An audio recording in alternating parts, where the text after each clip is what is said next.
Bu haftadaki yana muşu Trump ziyaretiga alaqadar dünyanın diqqatini tartqan ikki muhim xabarimiz bu hafta içi tarqatqan.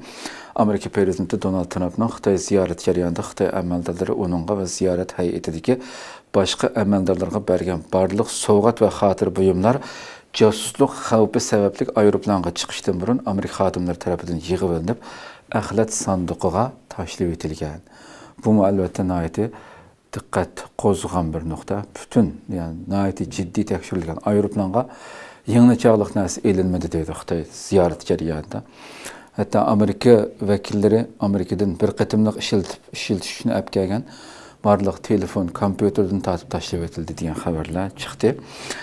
Yana bu ziyorat qaytish kuni bo'lgan ish, tunugun. Mao Amerika ziyorat Amerikaga Xitoyga ketayotgan aeroplanning ichidagi ko'rinish. Bu albatta 13 may nihoyatda diqqat qo'zg'agan xabarning biri. Amerika a'zosi bo'lgan, parlament a'zosi bo'lgan mezgilda Xitoy tarafidan ikki qatim jazo tizimiga kirgizilgan Amerika tashqi ishlar ministri Marco Rubio'ning tunji Xitoy ziyoratidagi pozitsiyasi g'ul-g'ul qo'zg'adi. Nima? Shu kiyimlarga qarab qo'yaylik.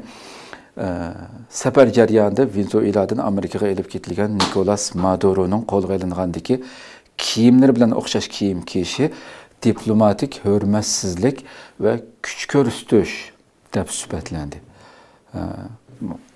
Resim bilan nihoyatda axborotlarda ko'plab tarqaldi bu qatimmi bu.